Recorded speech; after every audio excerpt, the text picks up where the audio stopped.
Welcome to our 31st annual Writers' Symposium by the Sea at Point Loma Nazarene University. I'm Dean Nelson on the journalism faculty, and tonight we have the privilege of being with Judy Woodruff, one of the most trustworthy, civil, calm news people you'll ever encounter. She's worked in local, network, cable, and public television since 1970. She was the anchor and managing editor of the PBS NewsHour through the end of 2022, has covered every presidential election and convention since 1976, and more recently has worked on documentaries and this very important series that she's doing, America at a Crossroads. Judy Woodruff, welcome to the Writers' Symposium by the Sea. Thank you. It's great. Thank you.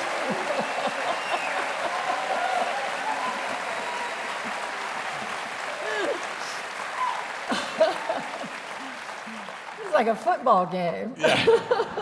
Are you happy now? Everybody's glad to see you. So first of all, thank you for what you have done for us over the years and continue to do. Your stories are such a breath of fresh air, and they give us hope that intelligent, civil, substantive reporting is still possible.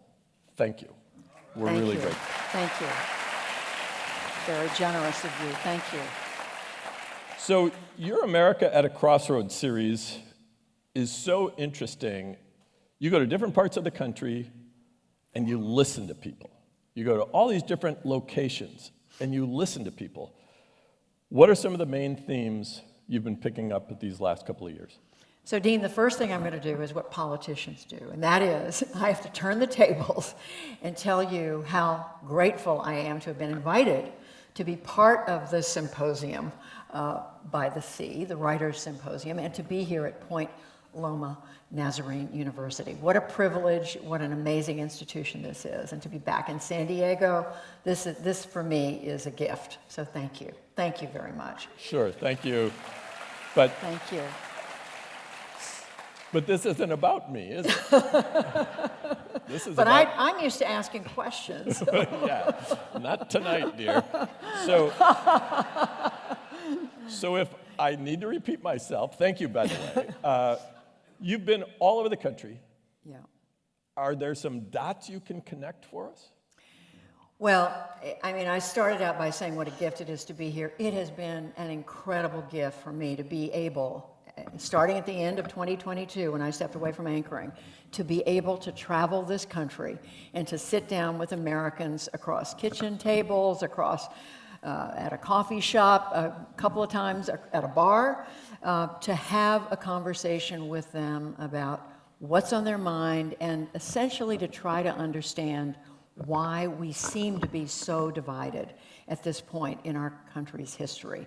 And are there points that bring it together? I would say, look, it starts in Washington. Washington is a divided city right now. You don't have to, it doesn't take much time to turn on the television or look at your favorite podcast or read your favorite newspaper to know they're at each other's throats. And it's now infected the entire country. We've seen it in Washington, and now it is across the land. It's not in every single neighborhood, but it is in many more parts of the country than it's been, certainly in my experience as a reporter, Dean. And so I wanted to try to understand why is that. And so I've had the chance to sit with people and talk to them about it. Can I tell you that I understand completely at the end of this, or I should say at this point in the process, because we're now entering our 4th year on the road, that I understand completely why we've ended up in this place? No, I'm still learning. But I have learned a few things. I've learned that the anger and the animosity that is in Washington has been enabled by, in large degree, by the way our news media works, by the way social media works. People are able to pick up an argument. They can look at their screen on their device or on their favorite tablet or their TV screen. And they see people yelling at each other, calling each other names. It's coming from the highest places in our country, among our politicians. And people have now taken this on. I think social media has made it worse than it is. Just normalized it. It normalized it. It's a lot easier to demonize someone when you can do it, frankly, anonymously. You can say something really ugly. So I've had these conversations with people. Some of them have been very painful. I've had people say to me, I can't talk to my father, or I can't talk to my sister, or my brother, or my aunt, because they have such different ideas than me. So much of it, yes, has to do with President Trump. People will say someone is against President Trump, someone is for President Trump, and therefore they can't have a conversation anymore. And it's coming, this anger, this emotion is coming from both sides. It's not one side that's creating this. There is resentment, there's anger, and this word that I think I used a little bit earlier today with you, there's contempt. There's contempt. You and I were having a conversation, I'll just say this very quickly, before we came out here tonight, about whether this is the most divided things have been since the Civil War. And we can have that debate, and you were saying certainly during the war in Vietnam, the civil rights movement, yes, the country was divided. I think what's different today is that it's become emotional, and that people hold such dark views of people on the other side that they don't want to be around them, they don't want to talk to them, they can't have a conversation. That's what I wanted to understand, and I want to understand efforts to bring us together, because there are efforts to bring us together. That's actually hopeful, if you're saying there are some efforts going on. I think one of my favorite episodes of the America at a Crossroads series is you took two counties in Michigan that were right next to each other. And this one was very heavily blue, and this one was very heavily red. And you just showed the two of them. And what I so respected about that episode was you didn't villainize one or make the others look like angels. You just put two competing ideas on the screen and let those competing ideas duke it out, as opposed to people screaming at each other, or you inserting yourself saying, so these are the folks that are right, obviously, or whatever. I found that to be a beautiful piece of journalism. What I think has not, thank you, but what I think has not happened enough in our journalism in recent years, and all of us in journalism are a part of this. I mean, I've been part of this. I've been in Washington for now over 45 years. It's hard for me to believe. I came during the administration of Jimmy Carter, so I go way back. But I've been in Washington. Yes, I've been on the road to cover campaigns, and you just mentioned it. I've covered conventions, and every one of them, every election. And I've been around the country covering primaries and election nights and all the rest. But what we haven't done enough of, I think, and especially in this time in our country, is reporters aren't getting out into the country enough. I totally agree. We are sitting in Washington, and yes, there's a lot going on in Washington. There's a lot to cover, goodness knows. But we could use some of our manpower, woman power, our journalistic ability to go out and talk to people and try to understand, where does this contempt, this feeling of not just dislike or disagreement, it's looking down on or deeply resentful of the other side. And we haven't done enough of that. So I really wanted to do that. And for me, it's been a privilege to be able to talk to people in their homes, in their neighborhoods, in their communities, and as I said, coffee shops, at a bar. Yeah, you keep coming back to the bar. So I've noticed there's a theme developing here. So when you started out, though, you didn't pursue journalism early on. As I recall, wasn't it a professor who suggested maybe you ought to think about journalism? Yes, it was, as it turns out. Well, I have a little bit of background. I grew up as an Army brat. I was born in Tulsa, Oklahoma. My father was in the Army. He had come back from World War II. When I was 5 years old, we moved to Germany. So I lived overseas for a few years when I was very little, came back to the U.S. We lived on Army bases in Missouri and New Jersey, back to Oklahoma. We went to Taiwan, where my father was based for a few years. And then he received orders to go to Fort Gordon, Georgia, near Augusta, Georgia. So we were moving all over the country. And in fact, we never did get to the West Coast. I didn't get to he was in the Army, he wasn't in the Navy, so we weren't here in San Diego. But I saw a lot of the world from a child's point of view.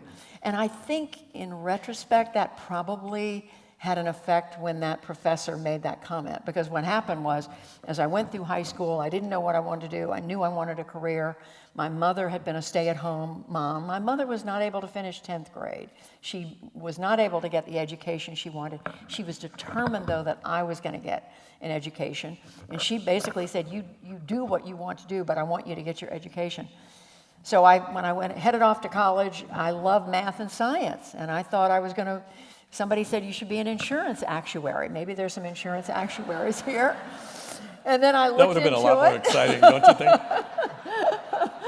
So I was taking freshman calculus in college, and I happened to have an instructor who didn't think women should be taking advanced math, so I was not getting exactly an encouraging signal. Meanwhile, I was taking a course in political science, fell in love with that, changed my major from math to political science, transferred, I was in college, transferred to Duke University where I graduated, and worked in Washington for 2 summers for my congressman. I just wrote him out of the blue, got a job on the Hill, which is what a lot of college students do. Second summer I was in Washington, the women I worked with on Capitol Hill, I was telling them, I want to come back to Washington, I want to dive in. This is the mid to late 1960s. I want to dive in, I want to make a difference, I want to help in any way that I can. Having remembered what John F. Kennedy, the then already assassinated president, had said, ask not what your country can do for you, what can you do for your country? In my own little way, I thought, there's something I can do.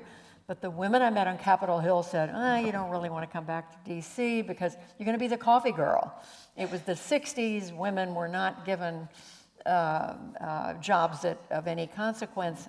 And I thought, wait a minute, if I can't do something that matters, what am I going to do? So I went back my senior year in college, and I had a professor. I said, what do you think? And he just said to me one day, we were having a conversation, did you ever think, Judy, about covering politics? So there I was in the middle of my senior year in college. I hadn't taken journalism. I didn't know very much at all. I mean, I read newspapers, but I didn't know anything about reporting. But I thought, that's interesting. And so I applied for a job, got a job as a secretary in the newsroom of a station in Atlanta, Georgia. And that was my first job out of college. So the math thing, not welcome to women.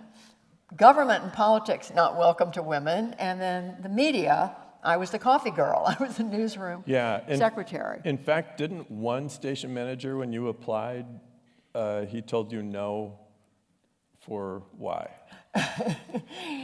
Well, there are 2 stories. I think this is the I'm one. not talking about the legs. You're not talking, okay. No, but you can. No. You can. Well, you've left the cat out of the bag. I'll share this.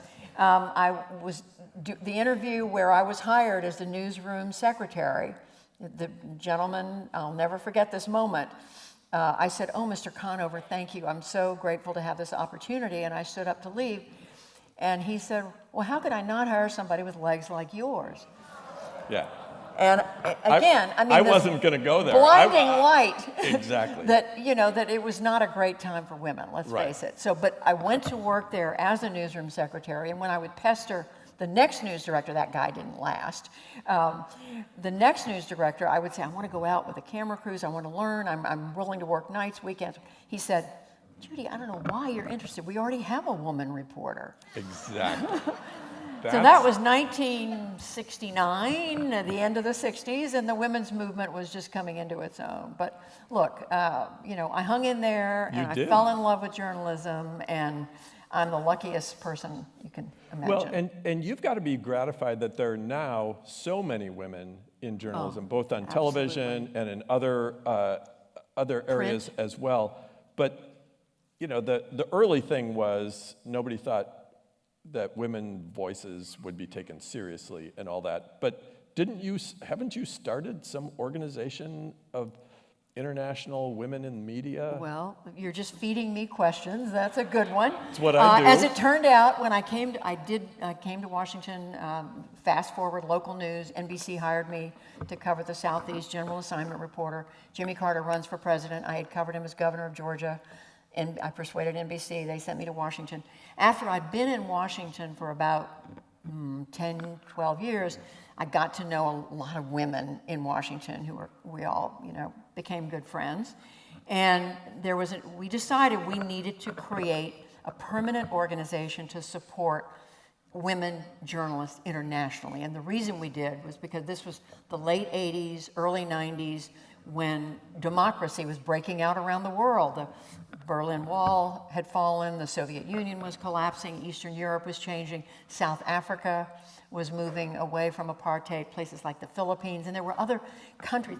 It was a sense of exciting time in the world. And as democracies were coming into being and being born, there was a clear need to build up the free press. These were countries where the press had been repressed and shut down, and you can't report anything unless the government says it's okay.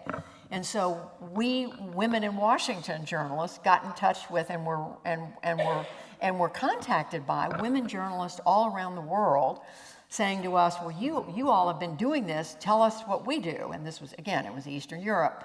It was behind the Iron Curtain, China even. I mean, and it was remarkable. So yes, we created an organization called the International Women's Media Foundation. I was very proud to be the founding co-chair of this organization, and it still exists today.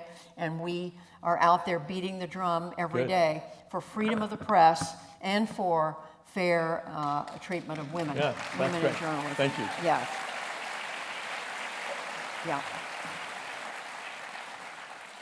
So how do you see the evolution of journalism in recent years? Do you think it even matters anymore? The reason I'm asking is that everybody has their own social media accounts. Every organization, police department, politician, they can just say whatever they want. They've got their own version of the truth, whether it's Minneapolis or Gaza or the attacks on the Capitol or the outcomes of an election. They've all got their own thing. Do we even matter anymore? Are you really asking me this question? I am. Absolutely. And why?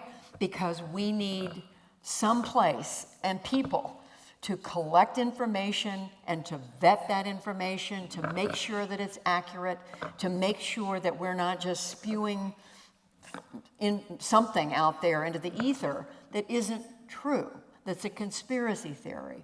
And so we not only need the vetting and the fact-checking and more fact-checking and editing in order to make it coherent, we also need to hold public officials, and not just public officials, people in power accountable. A democracy doesn't work unless you have a robust and free press. We don't have a democracy. I agree. And look, you don't have a democracy. And look, reporters make mistakes. We are far from perfect. And, I can go back and count on many, many hands the number of times I wish I hadn't reported something before I had all my information together. So we do make mistakes, and it would serve us well to be a little more humble, frankly, in what we do. But we have to have a free press, and that's why I think today it's so important when there are terrible things being said about the press and people are calling us fake news. We are not fake news, never been fake news. We are in this because we want to perform a public service. It's a public service to be reporting and finding the facts. I couldn't agree more. However, in this country, journalism and news media is a business. There's a profit motive. Yeah. And it seems like the only way a news organization can get the eyeballs and get the clicks and get the ad dollars is through hysteria or through sensationalism or through conspiracies or speculation. And I'm just wondering if that's what's driving it economically, how do you combat that? you keep at it. I mean, this country was, when we were founded, there was something called yellow journalism, where there were rags, sheets that just printed any old thing anybody could put together and write and share with everybody else. There's a history of that in this country. We've been through our ups and downs with press in America, but we have to keep at it. Even in this very, I should say, this moment of testing for all of us in journalism with, thousands of newspapers have been shut down over the last 20 years. Tens of thousands of reporters have been laid off from newspapers. People are making really, the best word, but people are trying really hard across the country right now to create nonprofit newsrooms, small newsrooms, just to make sure that communities are covered, city government, school board, state government. There are places in this country where reporters don't show up at the state capitol or don't show up at county commission meetings or city council or school board. We have to keep that going. We have to keep it going. And so we're going to have to find ways to do it. I mean, Sure. with technology today and with AI, the ability to, you're right, we can just stick a microphone somewhere and record it, but who has time to listen to everything? And how much are we going to depend on an editor or someone else to condense it? These are all decisions, these are all things that we're working through right now and figuring out. Right now, our relationship with AI, with artificial intelligence, is something we're figuring out. I mean, we know it's supposed to show all this great promise, but on the other hand, none of us wants to give up what our role, which is the original reporting, the original fact-checking, make sure we've got our facts straight. But we also know that AI has the ability to sweep up a whole lot of data and True or false. And bring us information Right. that it was a lot harder to get in the past. Right. So we're going to be working through this, and all the things you say.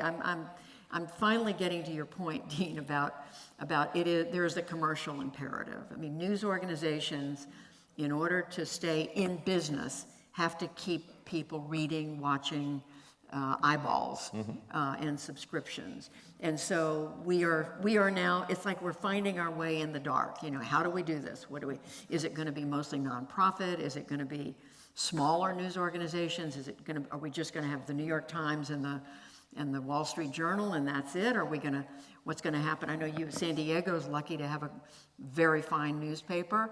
Not many American cities don't have fine newspapers anymore, and they're suffering as a result. Yeah. So we've got a lot of work to do to figure it out, and that's why I say, as I said to some young, budding journalists here at Point Loma this afternoon, if you're thinking about going into journalism, come in. We need you. We need smart, young, curious young people who want to work long hours. We don't know what the landscape's going to look like in 5 years, much less 10.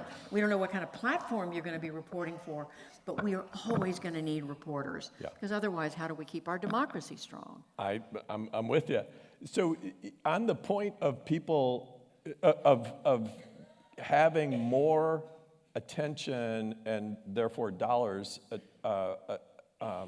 that goes along with insulting and shouting at one another, that seems to be the norm, but somehow you haven't fallen for that.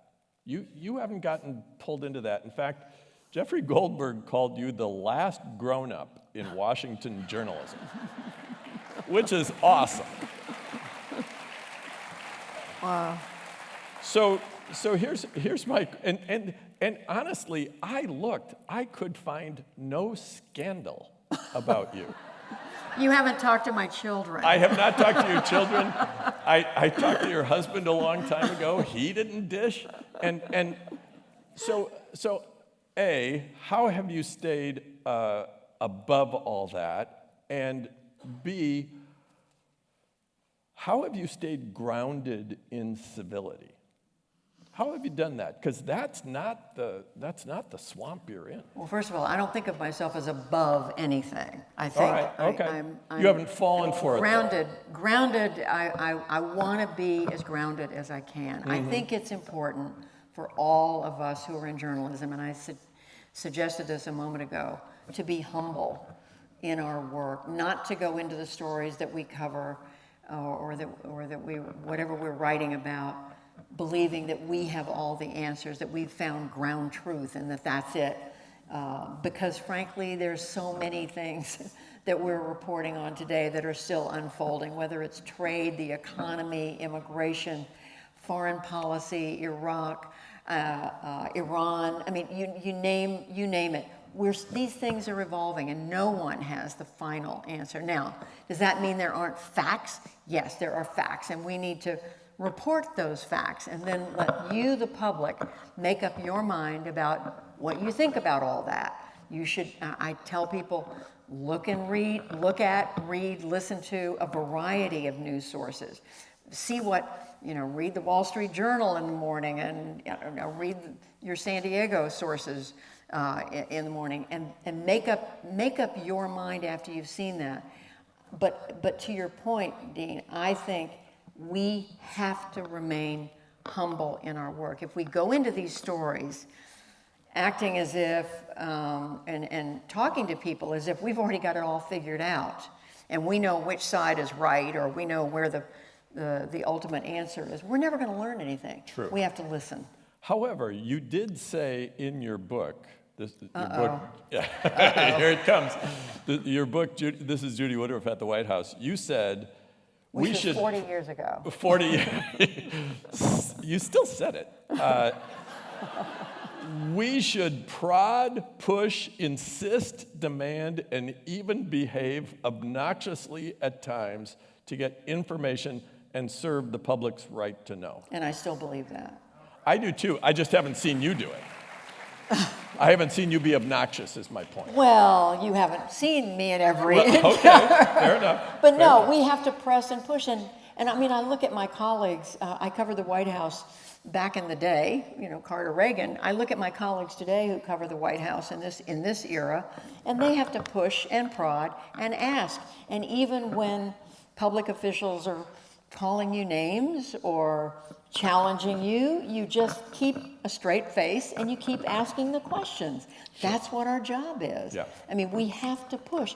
And again, it's not just politicians, it's the school board, it's business leaders, it's religious leaders, and it's anybody in a position of influence and power over others must be held accountable in some way. And that's that's what makes our country strong. I think we are a remarkable country. And one of the reasons I think we're remarkable is that we're willing to hold ourselves up to the light and ask some of these tough questions. And people may not like it, it's uncomfortable, but we have to keep holding ourselves and others accountable if we're going to stay strong as a United States of America. So in the book, you also said that it was essential for a journalist to have a healthy dose of skepticism, which I'm totally on board with.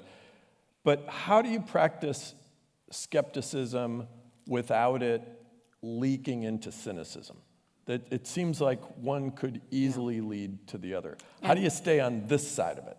And that clearly has happened. I mean, we see that. I mean, coming out of Watergate, a lot of people argued, well, everybody in government is corrupt, or almost everybody, and so we need to assume that most people serving in government are on the take, or corrupt, or don't care about us. I don't believe that. As I've said, I've covered Washington now for 45 years. I've met a lot of people who work at all levels of government, from presidents all the way to, bureaucrats and agencies. And by and large, most of these people want to do the right thing.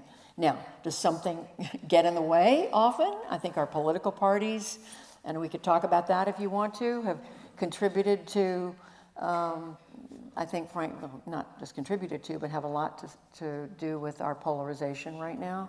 But most people, I think, want to do the right thing, but you get into this mix in Washington, and it becomes harder to accomplish what you want to accomplish without getting into a stew, if you will, with other people that you're working with. Yeah, and I think you're right. I think cynicism makes an assumption. Skepticism says, I wonder. And we Right? need to be skeptical. We should be. Totally agree. We should be asking questions. We should be asking for evidence. If somebody declares something to be the case, where's the evidence? How do we know that? Why do you believe that? Sure. But cynicism is, you're right, it's assuming that somebody's wrong, that they are, again, corrupt, on the take. And sure, some are. There are bad apples in every barrel. There are bad apples among journalists. There are bad apples in every sector of our society. But most people, in my experience, who have worked in government, are doing so for the right reasons. And it breaks my heart to see some of the things that have happened in recent years. Sure. So let's talk about your time at PBS. What were you able to do there? What have you been able to do there, because you're still there, that you weren't able to do with CNN or NBC or CBS or any of the other places? That freed you up in some ways. Well, right? I want to start out by saying that every place I've worked, I've learned a lot, whether it was starting out at that local CBS station in Atlanta, whether it was working at NBC, where I learned everything. I learned so much, because remember, I came into all this with no journalism background. Right. So I had a steep learning curve: local news, network news, PBS, CNN, and then PBS again. What's different about public broadcasting is what's obvious. There are no commercials. I mean, we stay on the air thanks to the support of viewers like you. Thank you. We've heard that line. Thank you. Yeah. Thank you. And up until recently, there was the federal government, through the Corporation for Public Broadcasting, supporting public media. Right now, we're standing on our own two legs, if you will, asking the public to support us more. We're turning to foundations, nonprofit foundations, and some corporate organizations for support, but never putting all of our eggs or their eggs in one basket. That all of our support comes from one place. That wouldn't be something that we could live with.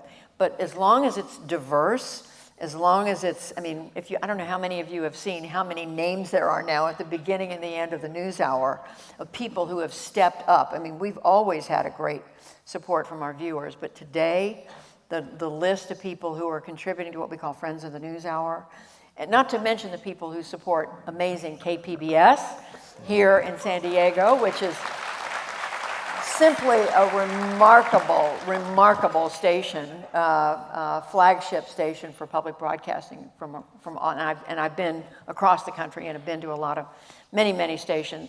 But we're able to do the work that we do without worrying about 25,000 eyeballs this 15 seconds and 26,000 eyeballs the next. The way the commercial networks measure audience is by the second. It used to be by the hour, the half hour. Now it's by the second. And there is a desire to please advertisers. But look, I don't want to badmouth, because I don't believe. I'm just asking what can you do differently? And what we do differently is that we feel free. Sure. To report the stories that we think are important. We don't feel the need, for example, to cover the Kardashians, unless they're legitimately in the news. We don't feel the need. We have to do entertainment news every night. Now, having said that, we cover sports. There was a lot of attention paid on the NewsHour in the last few weeks to the Olympics. But we try to cover the world and cover stories that matter. The bottom line for us, Dean, is that we want to cover the things that matter to the viewers, that matter in the lives of ordinary Americans across the land. And that's, so you could ask, well, how do you put yourself into the shoes of those folks? And that's because we read what people send us. People are sending us messages all the time. They're writing us, sending us email. And we're we are listening. I mean, I'm listening. I'm sharing with my colleagues. And so we have to make tough decisions some nights. We can't cover everything. Sure.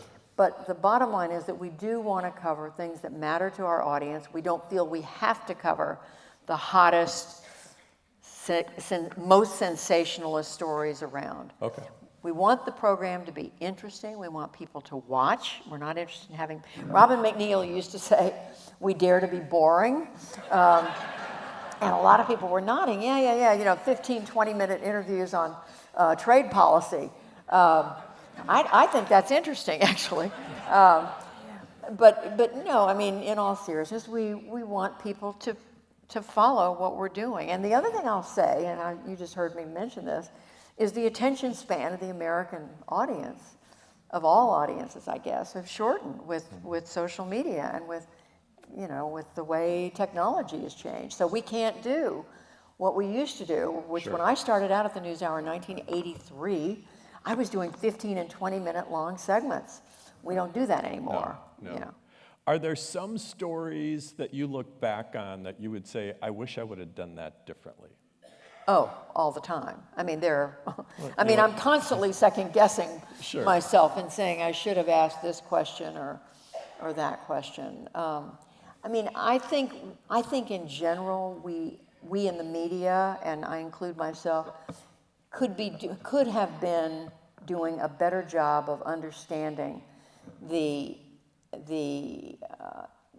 economic gap in this country, the gap between the super haves, the billionaires, and people at the other end of the spectrum who are working day to day to make ends meet.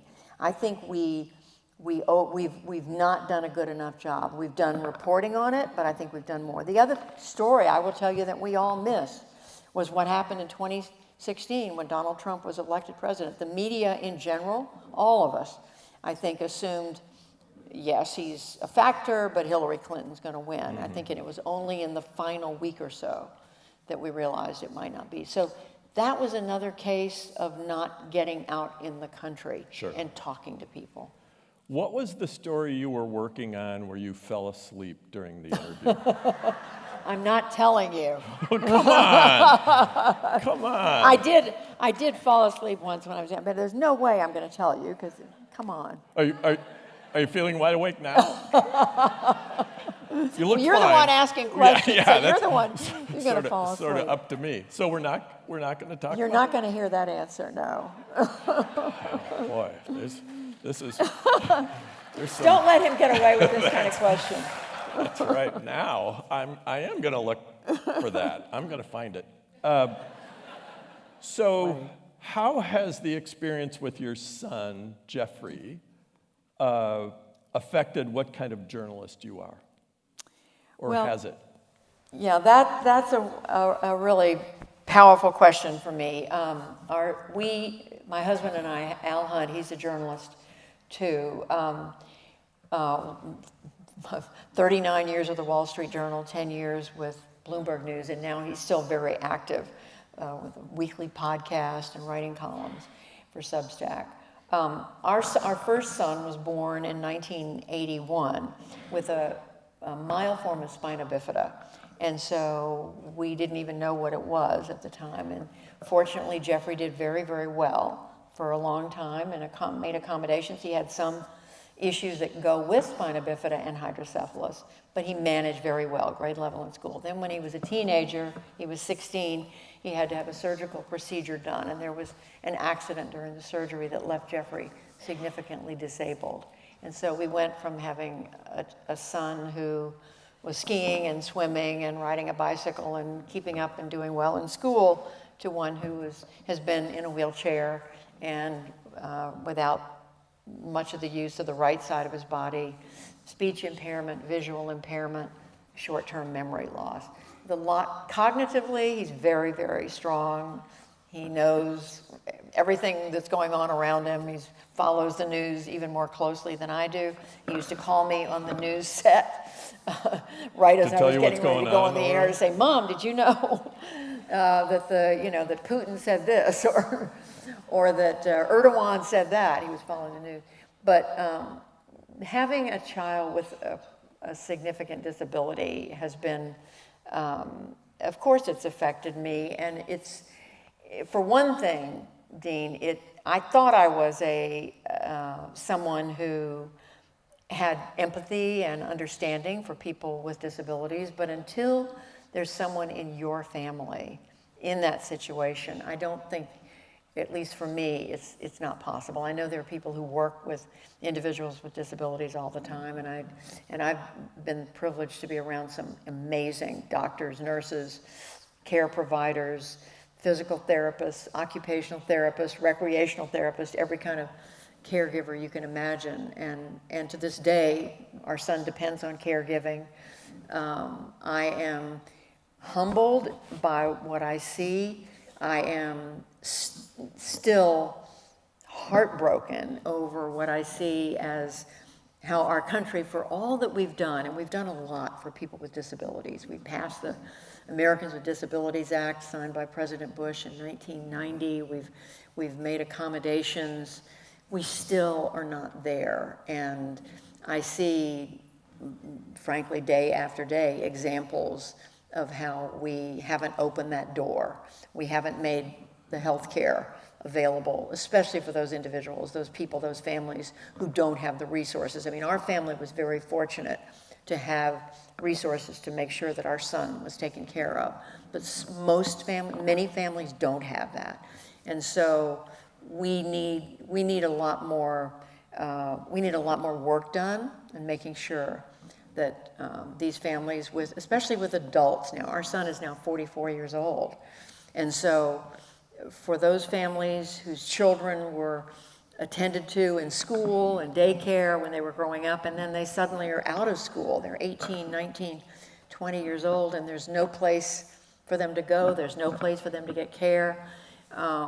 There's just a lot of work to be done. And so what I'm doing, in addition to this Crossroads series, I am doing a continuing occasional series for the NewsHour, reports on challenges facing people with disabilities. So we've done some work around Medicaid and the problems that many, many, many families are having getting access to Medicaid. We've done stories on the shortage of daycare and accommodations for children with disabilities.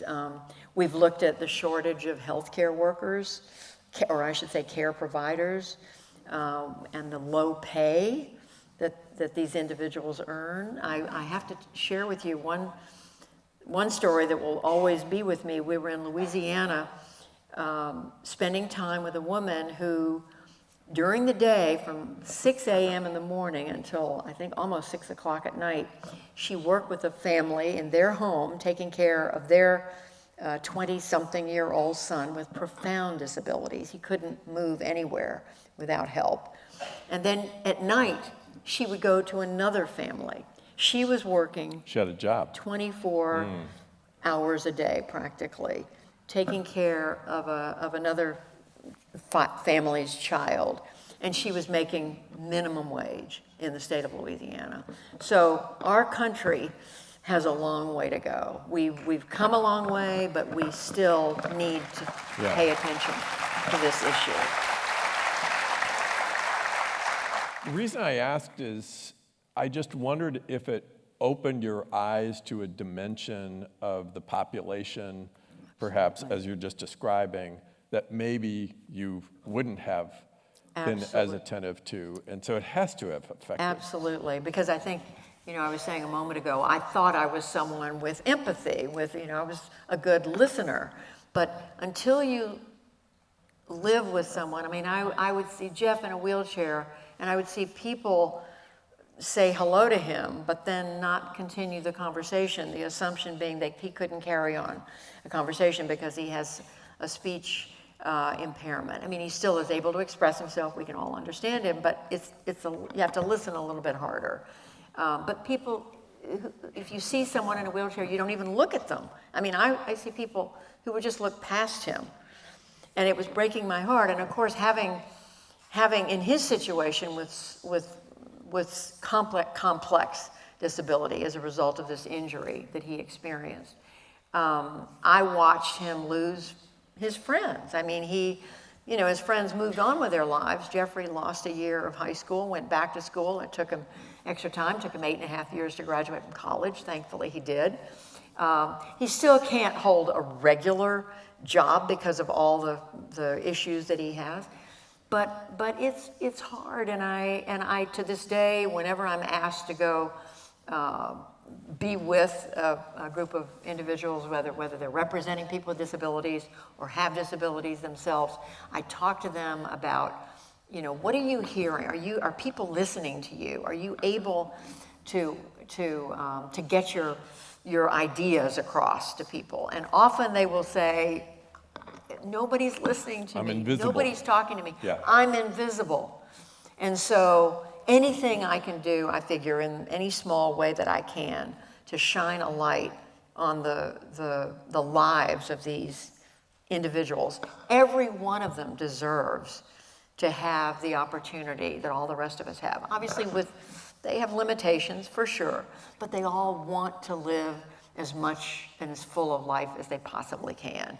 And so anything we can do to make that possible. And by the way, we're not doing a great job of finding jobs for them. Education is a challenge. The workforce is a challenge. Healthcare is a challenge. Transportation is a challenge. We've got a lot of work to do. Yeah, we do, and which again makes the news media that much more important, because you shine that spotlight of public scrutiny on an issue, and then people seem to respond. But I'm just one reporter. We need many more, and thankfully there is more attention being paid, but we need to do more. I mean, we are the disability movement in this country has never, I think, fully found its voice. I mean, you talk to the leaders in the disability community, and they will always tell you they wish they had more of a voice nationally. We talked earlier about some of the transitions that the news media are going through. If you were in charge of it all, you're queen. Not that you aren't already, but if you are, what's your plan? What's your plan for saving it? Wow, that's such a good question. I would say let 1,000 flowers bloom. Let's support the media in any way that we can to keep it going. And that means individual subscriptions, subscribe to your local whatever source of news it is, whether it's online or paper. They keep saying newspapers are going to be obsolete. My husband and I still read the New York Times, Washington Post, Wall Street Journal when we can get it. And so, but I understand the younger generation is not doing that. But let's support whatever it is. Let's support reporting. And when I say let 1,000 flowers bloom, I mean let's ask foundations. Let's look at nonprofit sources of news. Let's look at 4 different for-profit sources of news. Even if it's a little bit of advertising and a little bit of subscription, because yes, it costs money to cover the news. To send Judy Woodruff out on the road costs money. I've had to raise money, reach out and ask foundations and others to support my work, and thankfully, individuals and foundations are prepared to do that. But I think we have to keep experimenting, because there's no one good answer. And I think the business model, for all the troubles that newspapers are having, I have to believe that there is some kind of behind a paywall, which is what the Wall Street Journal does, the New York Times. I mean, you can get special, NBC News now, if you subscribe a little bit more, you get special analysis from some of their top reporters. You get the newsletters. Yeah, my friend Andrea Mitchell, who works for NBC News, she's doing what she calls verticals, where, she will go and she's a reporter's reporter. I mean, she's a dogged reporter, and she has a lot of information that she will share. And I believe this is the way this works. Somebody can correct me, but NBC is now saying if you want additional reporting, subscribe to this online vertical. And so that's happening. So we need all of those things happening at the same time until we figure out what we're going to look like in the future. Because we're always going to need reporting. We don't have a democracy without it. I can't tell you what the business model is going to be because too many people have walked away, newspaper owners have walked away from it. Do you have a favorite story you have done? I don't. Oh, that's a fair answer. No, I mean, you know, I hate to say this, but that's not the first time I've been asked that question. I'm sorry. Everything else is the first time I've been asked this question. I am insulted, but go ahead. No, I mean, I feel so lucky to have covered, I mean, I think back to covering Jimmy Carter running for governor of Georgia, you know, getting on and off of a little small twin-engine plane to fly from one. In the beginning of my reporting career, I remember covering debates in the Georgia legislature over a highway tax and following a man around the Capitol named James Sloppy Floyd, who was the chairman of the State House Appropriations Committee. He was the most powerful man in state government other than maybe the speaker, but other than the governor. I remember following him around, taking notes, trying to get him to talk to me about what he was going to do about a highway bill. I love doing that. So that's not the one where you fell asleep? No way. And I love the work I'm doing now, traveling the country, getting to talk to real people, where they live, in the bar, in the coffee shop. There we go again. Okay, no, that's the not having a favorite story. I think that's a totally fair and I answer. mentioned the ability to cover the stories around people with disabilities. Sure. This woman that I mentioned in Louisiana, I was in awe of this. She happened to be African American, and I said, "When do you get to see your family?" And she said, "A little bit on the weekends," but she works six and a half days a week, all day long. Yeah. What I'm hearing, and this has been my experience as a reporter over the years, is that actually whatever story I'm working on at the time is my favorite story. Yeah. That's because it's new information, it's new people usually. I mean, sometimes you're going back to some folks. Right. You know, but for example, what was I able to do a week and a half ago? I got to go to Ludlow, Vermont and sit down in, I think it's called the Echo Lake Inn, with a man named Joseph Ellis, who is one of our foremost historians on the founders of our country. He wrote Founding Brothers. He's written about Washington, Jefferson, and others. He's just written a book called The Great Contradiction. This piece ran tonight on the NewsHour, my interview with Joe L. We're now good friends. Yeah, apparently. Joseph Ellis.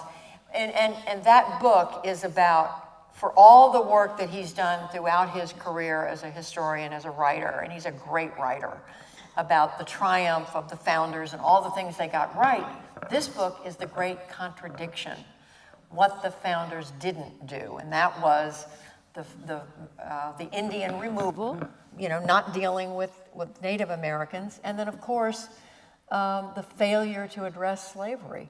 They talked about it, the founders talked about it, but they ultimately decided that they couldn't put a union together, 13 colonies together, if they tried to do something definitive on slavery because the South wouldn't join.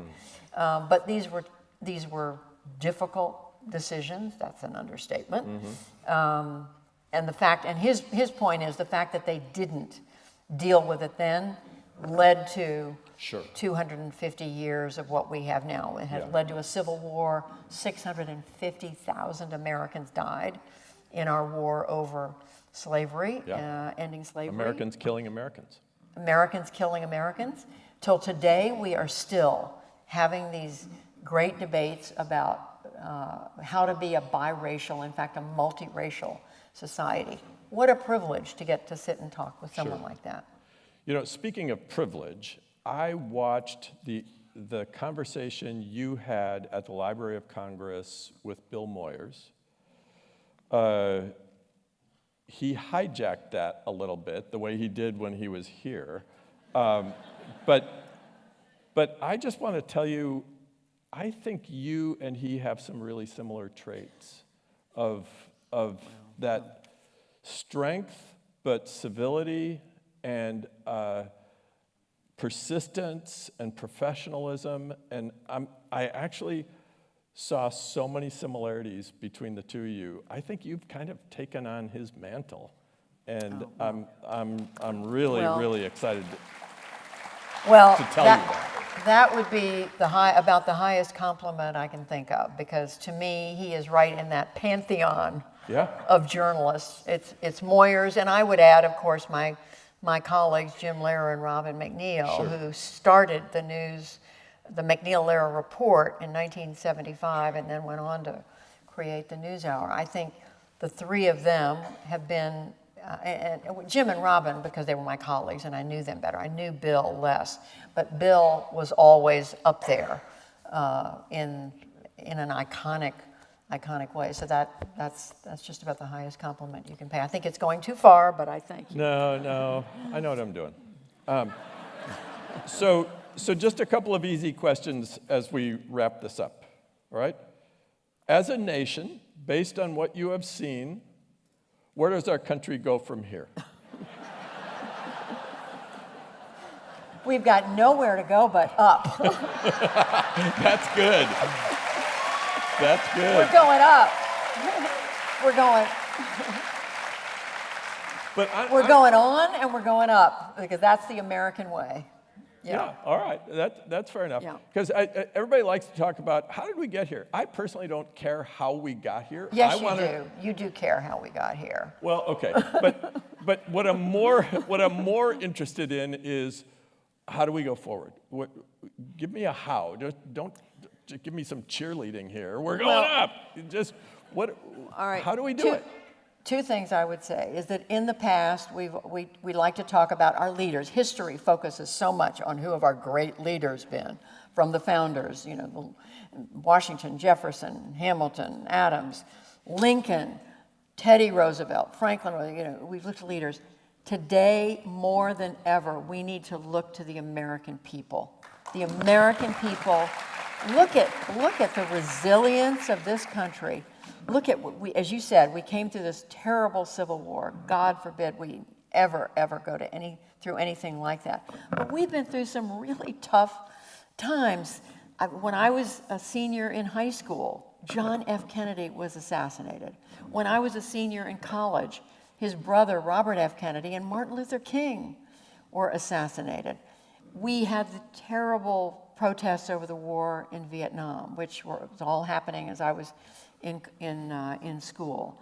We've had our terrible battles over civil rights, protests over the women's movement, protests over gay rights in America. I mentioned disability. In my view, we haven't had enough protests over disability. I think we need more done, as you heard me say.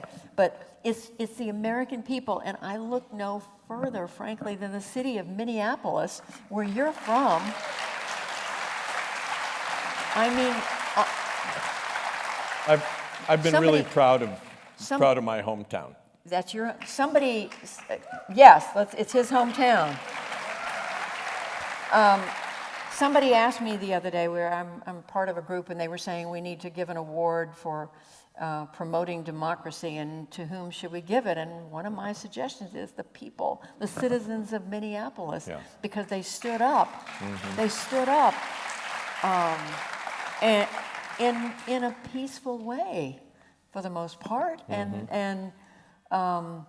and I think that to me says that this is a country that will come through. We will come through where we are, and I don't mean this just in a partisan way. Right. I do not mean this to be partisan. I think inside the American people want the best for this country. They know there's something special about this place. It's not that the rest of the world isn't special. I'm not trying to put the rest of the world down, but there is something special about this country and about our belief in freedom and our belief in lifting up, ordinary people. And the other thing that's special about this country, and Dean, I really want to say this, is when the founders talked about a more perfect union, what I now understand from talking to a lot of historians and the reading I've done is they knew that what they were doing was not perfect. They knew that it was incomplete. They didn't know where the country, but they wanted to say, we are going to keep striving to get to that more perfect union. We'll never reach it. We're never going to be perfect, but we're going to keep trying. And we're going to keep holding ourselves accountable. We, as Americans, I think, are stronger because we hold ourselves accountable. We hang a lot of our dirty laundry out for people to look at, whether it's Watergate or the Epstein files, or you could name any number of other places where bad mistakes have been made. But we deal with it, we talk about it, we inspect it, we ask hard questions, and we must continue to do that. We must continue to ask hard questions. So how strong is our democracy right now? We're being tested. There's no question we're being tested. And no matter, again, what side of the political spectrum you're on, whether you are a fan of President Trump and you believe what he's doing is right, then you may think that other branches of government and too many members of Congress are challenging the wrong way. If you are not a fan of President Trump, you may believe that what he's trying to do is have the executive branch overpower the judicial and the legislative branch. And there are so many views in between. So it's a time of testing. Do I think we will come through it? Yes, for all the reasons that I just shared with you. Sure. So with that in mind, I'm thinking of young people thinking, maybe I want to go into politics, maybe I want to go into journalism. Do you have some advice for them? Go into politics, go into journalism. We need smart young people like the students at Point Loma Nazarene University and across this country. We want you to go into politics, go into journalism. I'm going to repeat President Kennedy. Ask not what your government, your country can do for you, ask what you can do for your country. This is your chance to make a difference. Jump in. I mean, I tell young people all the time, they ask me about going into journalism. I say, jump in, the water's fine, we need you. Yeah. We need your curiosity, we need your hard work. Know that you're not going to, I can't tell you today what kind of job you're going to hold 5 years from now, much less 10 years from now. But we are always going to need reporters, fact finders, people who will stay up all night long reading documents and poring through information and dialing somebody's phone number over and over and over again until they pick up the phone, or following them down the street or down the hall until you get them to talk to you, or reading through documents again. We desperately need that reporting to be done. The fact gathering, that is the basis of our democracy. And we need public servants who will go into government, whether you're in elected office or appointed office or in a civil servant role, working for the rest of the American people. We need good people to do that. We always will. Yeah, you're right. So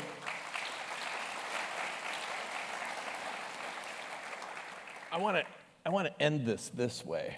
This is your book. Uh-oh. Yeah, I'm going to read something from it and tell you that you've had 45 years to think about this. Since you wrote this. So here it is. You ready? So even with this is from the 1980? 82 this came out. All right. This is what you said. So even with the proliferation of information sources, there is no guarantee that we, the people, will make better judgments as a consequence. All we can say for sure is that we'll have more information and the ability to act more quickly in response to it. And in a broader sense, this communications revolution will surely raise new troubling questions for society as a whole. In short, how can a self-governing people master rather than be mastered by the new technology? You wrote that 45 years ago. What do you think now? I think that's still the case. It is. And it's how do we, look, we're in the AI era now. This is exactly what I was thinking about when I read this. And I didn't have the internet in 1982. We don't know where we're going, but we have to keep talking about it, thinking about it, studying it, asking hard questions as we were just discussing, and making sure that we don't let the machines take over, that it's always people with, the welfare and the well-being all Americans, all people on the planet in mind in the decisions that are made. I mean, we're about humanity and not about making money, or not about, yes, we need enough money to buy food and all that good stuff and have a roof over our heads, but we're about humanity. And so how do we make sure that humanity is protected and that humanity prevails, even as we have all these amazing technological advances? Judy Woodruff, thank you for being with us. Thank you. Thank you. That was great.